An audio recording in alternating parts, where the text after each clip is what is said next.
welcome back to what is now called the Liverpool Community Podcast. It used to be called the Community Podcast, which was fine for our first couple of seasons.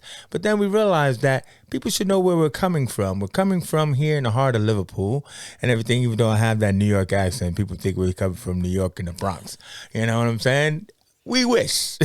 I'm your host, Chase Johnson Lynch, and here on the Community Podcast, I usually talk to a member of our community that I find interesting, and I think you will find interesting as well. And I'm joined by a woman who has so many letters next to her name that she's like the alphabet. I'm here joined by Anna Sexton. How are you doing, Anna? I'm really good. Thank you very much. Thanks for having me. Well, yeah, no, I thought it was interesting because I think you met one of our people, Phil Bill, at a networking event. That's right. And everything. And, you know, you guys got on like a house on fire or whatever and everything like that. And just thought that it might be interesting for you to come in. And as we do, we usually look each other up, don't we?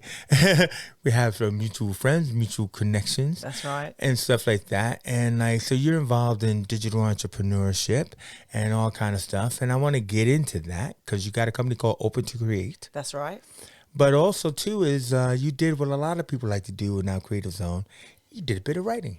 I did. I'm part of an anthology that's now a best-selling Amazon book. Woo, woo. Ooh, but Pioneering Women Speak. Now, Indeed. First of all, that's powerful, you know, and you're one of like 9. That's right. And everything and stuff like that. So this, as it says, is curated by Winsome Duncan, who's also one of the contributors to this book, which you are. Transformative Leadership on the Rise. And based upon the work that you do with people, you know, I wouldn't call it life coaching. Would you call it life coaching? You know, I never used to call it life coaching, but more and more I think you can't really focus in on one area of your life, like your health or your business or your creativity, without looking at it in your whole life. And now with people doing mental health, well-being and stuff like that. Absolutely. So I think, you know, I take that seriously, that people might call me a life coach. I do actually think anyone can be a coach. Coaching is a skill. It's listening and various ways of, like, you know, active listening. But I think it's all about helping people to find out how they can be their best selves. Yeah. Now, you know, what's interesting is, because I have done some counseling myself as a trained counselor in on transpersonal psychology.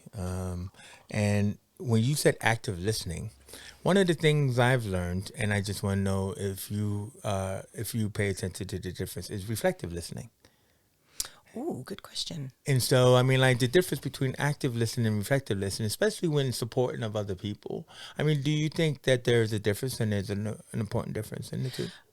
So I'm going to say how I think about reflective listening is if I paraphrase back what you've just said to me. Not like a parrot, but yes. Yeah, of course. Hopefully. So I think active listening requires a presence, and right. So I think in relationships, you know, even when you're in the workplace, you're not always ready to hear someone, so you might need to schedule a time. And reflective listening can work in different ways, and I think the power of paraphrasing back, or that reflecting, I think I heard you say, is this whole basic thing. I really believe that everyone needs to be seen, heard, and acknowledged. Right. And actually now I'm doing some training in conflict resolution. Okay. And this is pretty much this whole thing of nonflict. Nonflict? Yeah, these. You know what? She keeps coming up with these words. I do not come She's going to come up with words throughout the show, I'm pretty sure. This is not my word. I know it's not your word, but I love it when you come up with these words. I forgot what the word you came up with earlier. I'm pretty sure. Multi-potentialite. What the hell? Exactly. Let's just throw the book out the window. I didn't even come up. I'm dyslexic. I can't even spell that word. Yeah, but nonflict, what is that?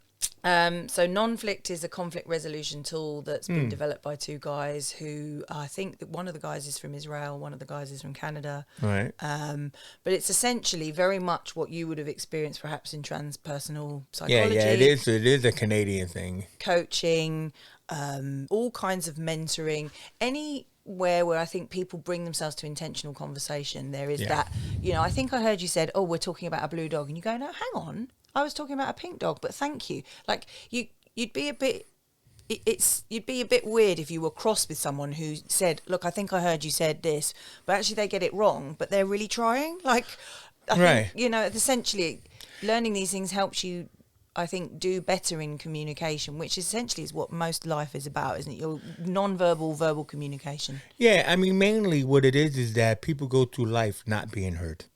So it's kind of like screaming in the dark or crying in the dark, right? And then a lot of that pain comes from their past that they bury. And in that aspect is, so when they get the chance to share, you think most conversations start out with, "Hey man, how you doing?" I'm all right. Okay, see you later. Yeah, absolutely. And often the person asking, "How are you?" actually wants the other person to ask them that. Or they've got into. They want the second question. Yeah, like, "How are you back?" And definitely I know that the reasons I got into coaching or I want to learn more about the brain is because I know that I don't always have great communication with people, or there's conflicts in my life that I want to resolve. But that's human. Like, it doesn't make me particularly special to have that. That's just the nature of living, isn't it? And it is. If you can somehow navigate through the conversation with the guy at the till a bit better, if he's angry or you're annoyed with them, it's all those little things that add up to having a better day, isn't it? Yeah. Well, but I like the word of nonflicks because it's like, you do actually quell a lot of situations when you demonstrate listening, whether it's reflective or active, because then it's kind of like, well, if I'm being heard, then I got nowhere to go. And usually, like, an argument is really like two sticks rubbing together, creating a fire. It's like two people not listening to each other or saying the same thing, right? And it's like, are we saying the same thing? Yeah, we are, aren't we? That is generally one of the best things I've ever learned. It's like, actually, you're saying this, I'm saying this, and actually it's exactly the same thing, but we're coming at it from your map of the world, my map of the world. And I like that analogy of that, the sticks rubbing together, because essentially we all interconnected. I really do believe that. And so whatever's going on, as you said, in New York right now is affecting what's happening here. True. And we're going to be reaching out to people and hopefully affecting you. So I think try and do your best, and those times when you don't do your best, you can clean up. Even if that person isn't here anymore, you can do a little kind of esoteric apology, and I do think it makes a difference for your soul anyway. No, definitely. Now, like, if somebody were to, like, read your CV or your LinkedIn page, I'm pretty sure they probably hit you with the thing that you're like, come on, I do more than this. You're involved in some form of hypnotherapy. That's right, yeah. And how often do you get, like, I don't want to talk about it? Do you know what? I think I don't mind talking about hypnotherapy. I do think what's really interesting is there's a common theme in people giving me sort of feedback or their fears. So lots of people fear losing control when they're being hypnotized. And you are in control, and you are aware, aren't you? People are not able to be hypnotized unless they choose to be hypnotized. So I think obviously hypnotherapists, we all go through training, but we hypnotize ourselves on a daily basis. It's like we wake up, we can say, today's going to be a really good day. Today's going to be a really good day. Now, it might be the same day that you had anyway, but how do you know? Maybe it's even better because you said it was going to be a good day. We go into trance, which is hypnotherapy, all the time. Not every moment of the day, but when we're driving, when we're reading a book, when we're watching a good film, even sometimes when perhaps you're at the production desk and you're just in flow and you go, oh, how's 4 hours just gone? Yeah. Like, you're totally in that space where your conscious mind and your unconscious mind are connected and communicating. And I just wonder, how much is it that you're letting go? Because I was hypnotized once in college. Was it a stage hypnotist? Yes, it was a stage hypnotist. Hey, look, if we could reach each other's hand, I was also stage hypnotized when I was in Liverpool. Yeah. Hugh Lennon and Hypno Dog. Yeah, the same. You probably on the stage. No, not the same. Yeah, well, okay, right. So I am going to say I was aware of what was going on. Yeah, me too. And I wanted to play along, right? But then what I was going to ask you, because it is about susceptibility, isn't it? To some extent, I think. Meaning that, like, I might think I'm playing along, but that person, my eyes are open, I'm maybe somewhat in control by that person, but I'm thinking I'm just playing along. So if he tells me to quack like a duck, oh God, I'm going to quack like a duck, quack, quack, quack, quack, and everything. But how much control does he have over me, and how much am I letting him have?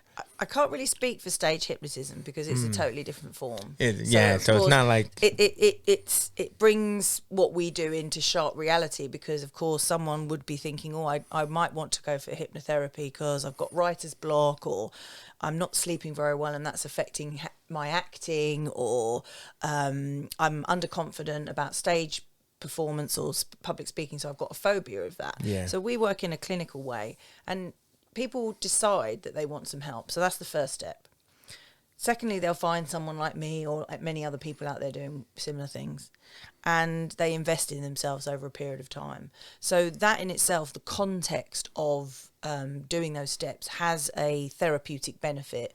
The fact we would meet regularly in the same way, either online or in a space, that takes away a certain element of anxiety. I'm holding that space. So that bit is the bit I take responsibility for, not control, because hey, you can book a room and there's a building falling down outside, so you can't really be like really relaxed at that moment. But you know what I'm saying. The client themselves is always in control.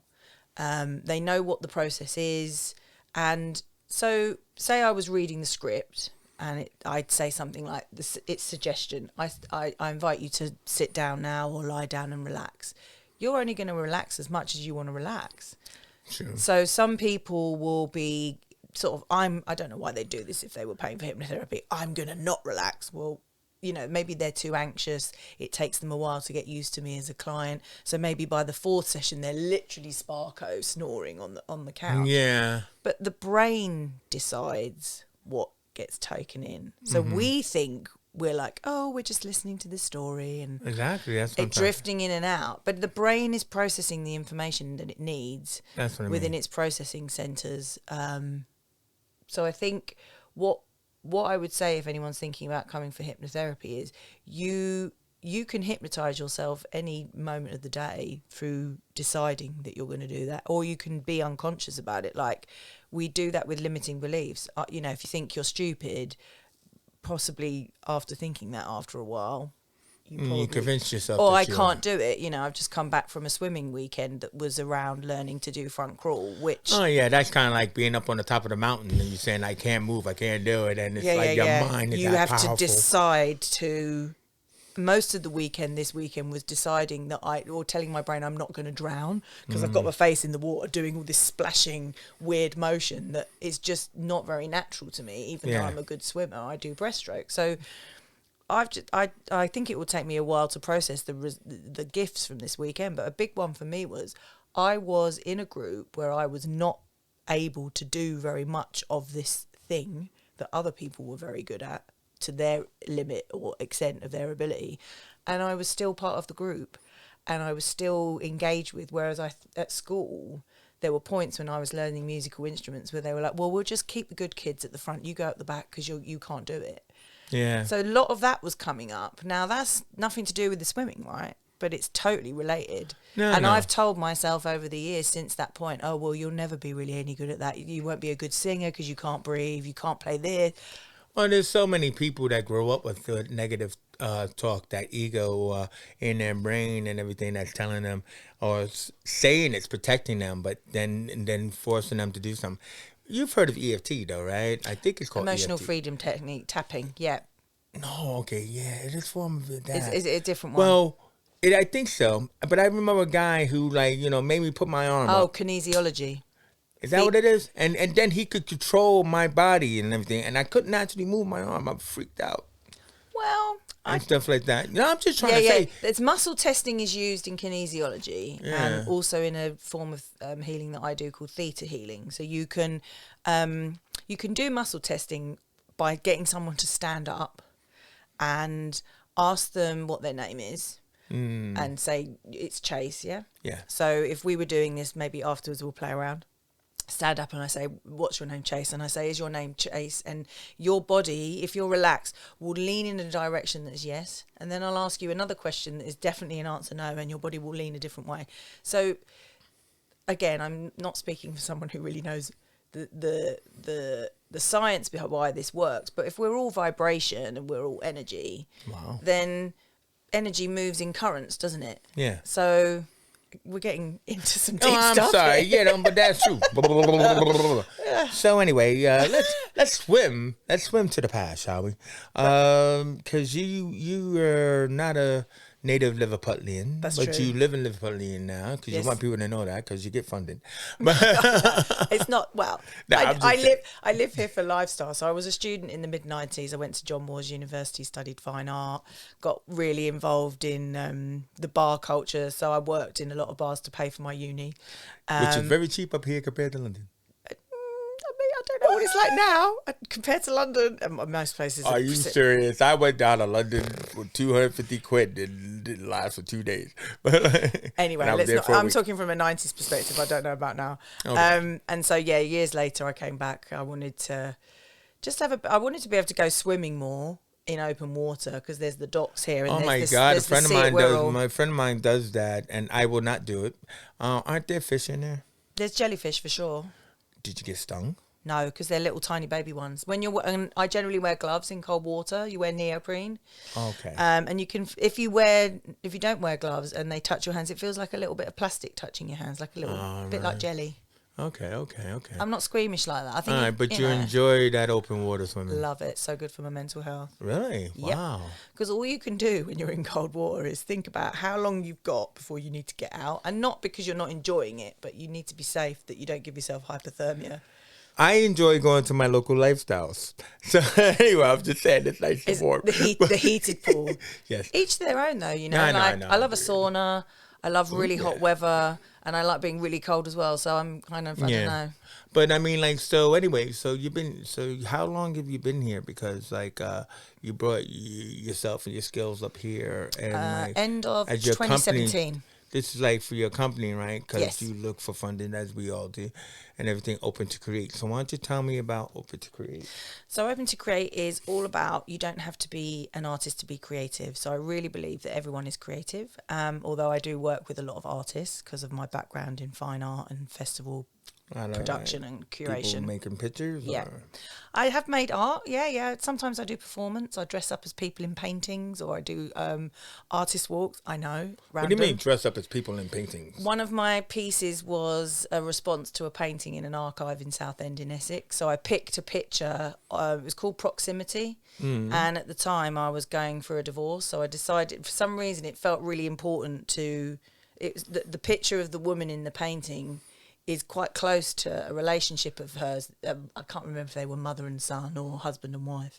Wow. But this idea of, like, what would it be like if I embodied her and felt like, and she's doing an embroidery. So I dressed up as her as closely as I could to the outfit. I found matching clothes. Yeah. And then for the performance, I sewed this crochet, cross stitch that was all about when you're married, in my experience anyway, I don't know if this it's not true for other people, but this first day I was married, the first thing someone said to me was, when are you going to have a baby? And I was like, give us a chance. The ink ain't even dry. So throughout this whole process, it was like, oh, don't worry if you haven't had a baby. You'll be a great mum. It's like, blah, blah, blah. Like, this is, anyway. So I was trying to sort of spend my time in this performance with people coming up to me and talking to me. I'd never done a performance where people could talk to me at the same time. Oh. So I had people like, what are you doing? Why are you doing it? Why are you dressed like the painting? So it was just a bit of an experiment, really. It was quite intense. Lasted for about 3 hours. Oh, interesting. What this reminded me of is Ferris Bueller. Ferris Bueller's Day Off, when they went to the museum. Okay. And Cameron was entranced with a painting. It was like a fresco style painting, like a Finnish style painting, and it was like a little child. It could have been a girl, it could have been a boy, and they kept going from him to the picture and the painting, and it kept going closer and closer and closer, and it was just like art is like that. It has so many different interpretations to whoever's viewing it, but to dress up as like the painting, that just seems fascinating to me. It was a really interesting period of time as well, because I'd worked in museums and galleries, and I've worked as a curator in terms of more community production, working in prisons and schools and stuff. Oh, yeah. But this was really interesting to be able to go into the archive and pick the picture that I wanted myself. Other people picked other art to respond to. There was I think 10 of us in the group. And I don't think I like the process of not knowing what I'm going to do. Like other people might have. Because it's up to your imagination, you mean? Exactly. So I took the word proximity as a starting point. Here she goes again. I love my words. And then what does that mean? And then I was looking into sort of psychotherapeutic understanding of what happens when you're in proximity to someone or when you're very close to someone and the relationships you're supposed to be close but you don't feel close. Wow. Or if you're close to someone who isn't here but you still feel really close. What does that mean? Anyway, I like to get deep. So how do people get involved with a project like that? Well, that was a self-directed, artist-led, they're called alternative art schools. There's lots of them all around the world, but this one was set up by a lady called Emma Edmondson, and the idea was that you apply like a normal art school, but it's run by the people who apply to run it. So if you get a place, you pay for your place, but it would be maybe it was £1,000 at that time. So this is not open to create then? Well, it's linked to Open to Create. What I like to do with the business that I do is by being an artist in different ways, i.e. a curator or doing a performance or running supper clubs or retreats, people come to me who want coaching or they want me to go in and be a consultant or work in their team because they know I'm actually doing my art. I'm being I live a creative life. You're a creative person, yeah. Yeah. So I think one of the things I've heard most about me in my life, in different places from different people, is I live an artist way, which is a book, isn't it? It's quite a famous book by Julia Cameron, which I started reading, back in 2002. I think I've heard of that. It's a bit the Artist Way. Yeah, by Julia Cameron. It's like a 12-step program for creatives. I think I've heard of it. Yeah, I mean, everyone who enjoys it, and other people don't. That's fair enough. Yeah. It's quite a harsh book because she's in recovery herself, that first book, and there's more books in her process with it. So as she's got older and more experience, the books soften. Yeah. So more getting outside, going for a walk. There's this thing called an artist date. You take yourself to somewhere cool and enjoy it. Might be a gallery, might be a swim, might be a hike. Whatever makes you feel creative, really. I mean, it sounds like that artistic impression or expression scenario could work on a retreat because, it's just a matter of, taking a bunch of prompts out there. I think for me, I would probably want to mimic the bathers.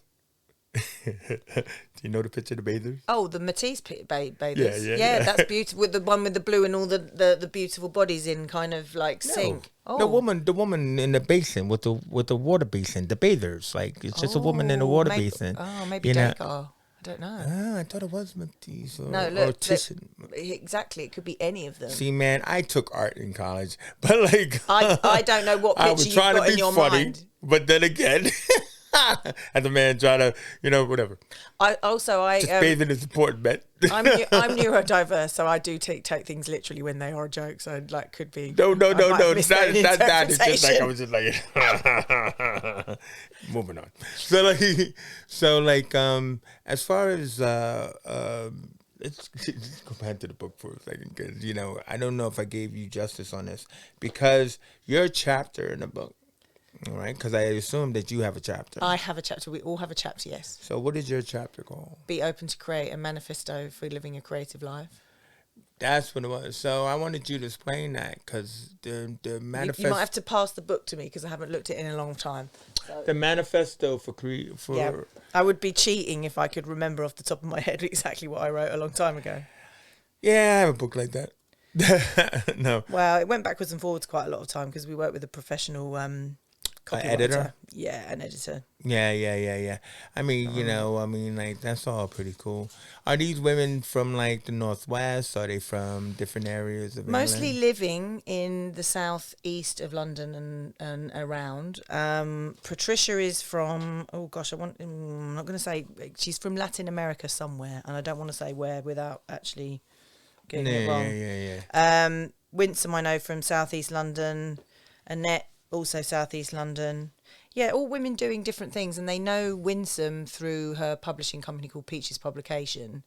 And all of us, I guess, are people who I've self-published my own poetry before with another poet, but never had the confidence to go, I've got enough material or I'm a good enough writer to put it out in a book. I'm just wondering, why did she put this collage of women together? That's what I mean.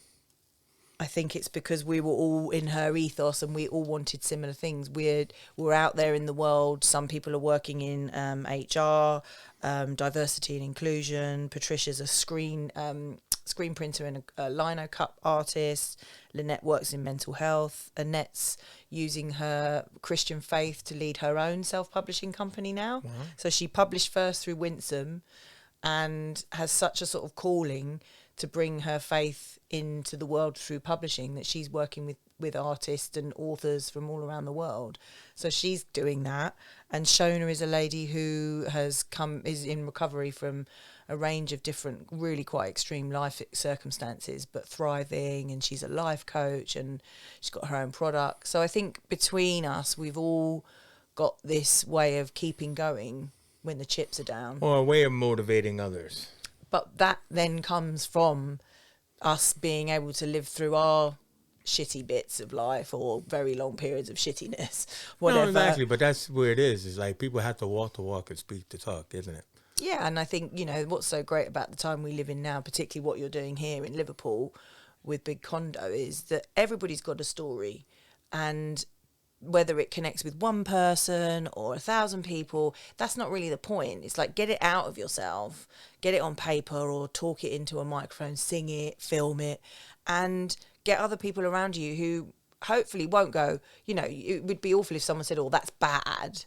But if you're with the right people, they'll go, oh, wow, I really connect with that. Have you thought about this? Or, and that does link into the art school down in Southend. I think, I'm just reflecting after this weekend of doing the swimming challenge, which for me was very complicated and quite hard, but I'm around these people that are so inspiring and they're doing it at the same time, and so it's like, oh, maybe one day I'll be as good as that. I can see there's where to go, but if I do it on my own, I would have tried for 5 minutes and gone home.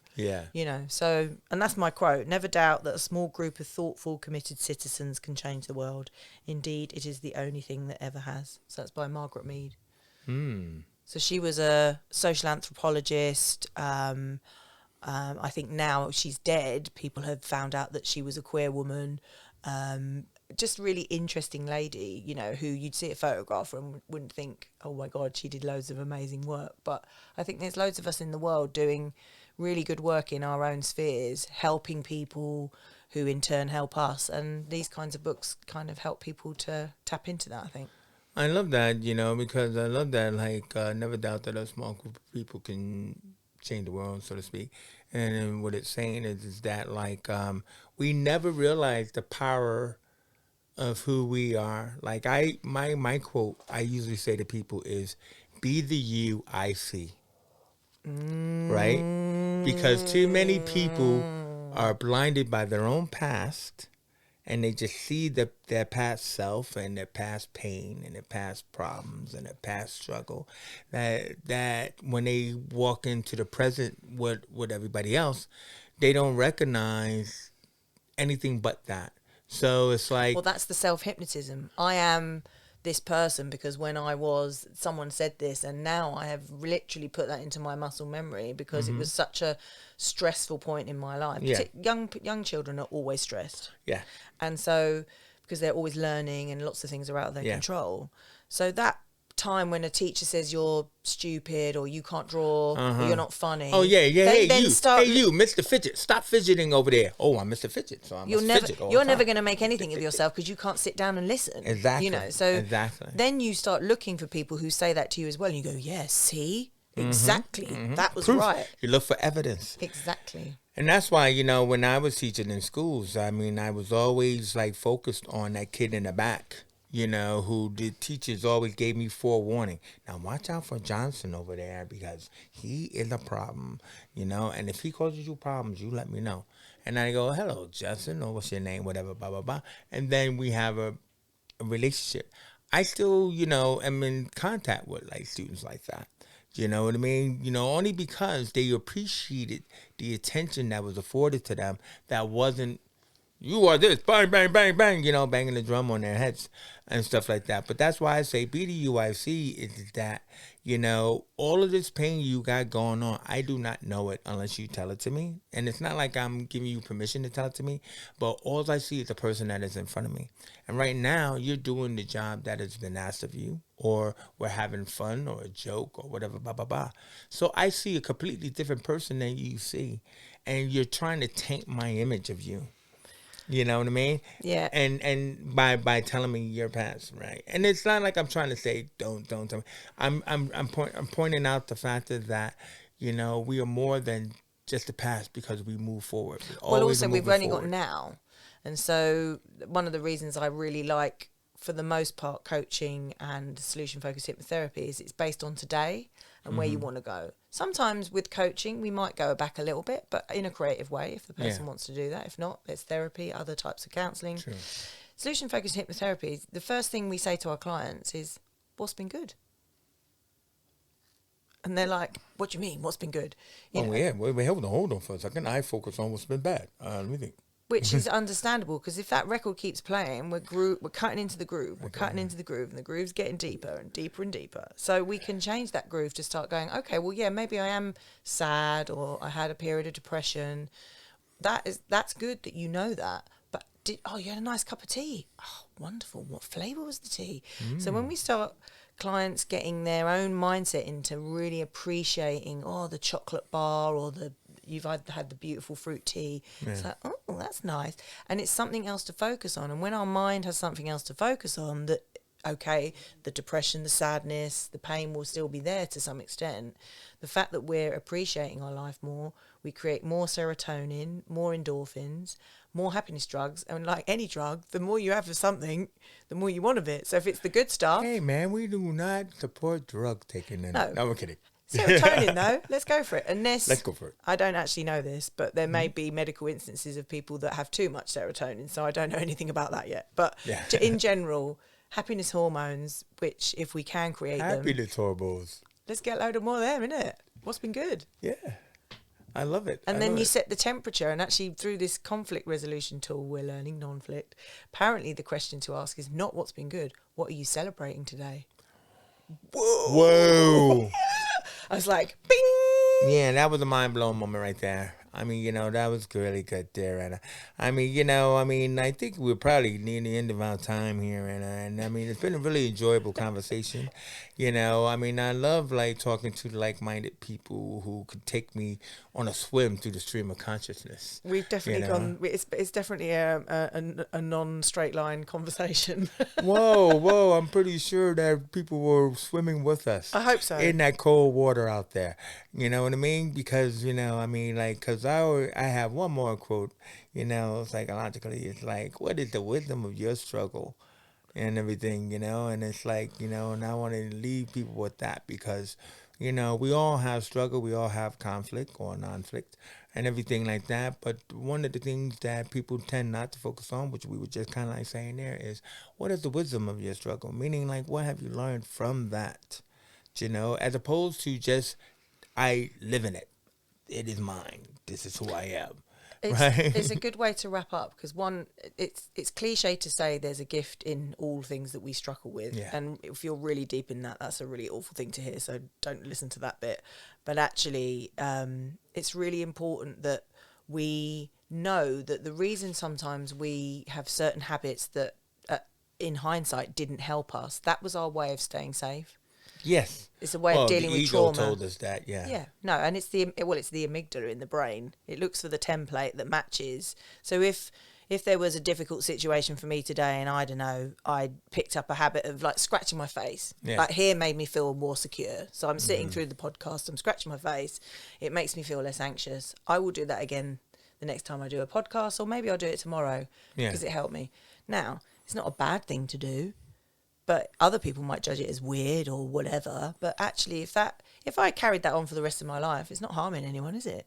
It's just keeping me safe. But I might want to change that. So I think, find the gifts in the difficulties eventually when you can, and ask yourself what's been good.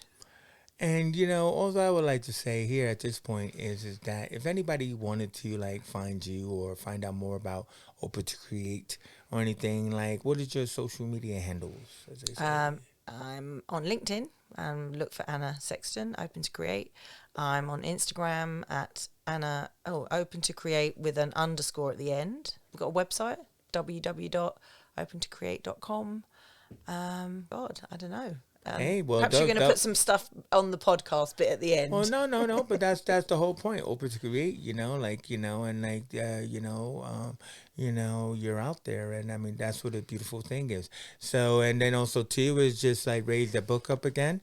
People can find Pioneer Women Speak on Amazon and everything by Winsome Duncan and the other 8 powerful women that have something to say that you need to hear. For and sure. Everything. So I'm your host, Chase Johnson Lynch. I'm joined here by Anna Sexton. This is Liverpool Online, and this is Liverpool Community Podcast. And thank you for joining us, and we are out of here. Thank you.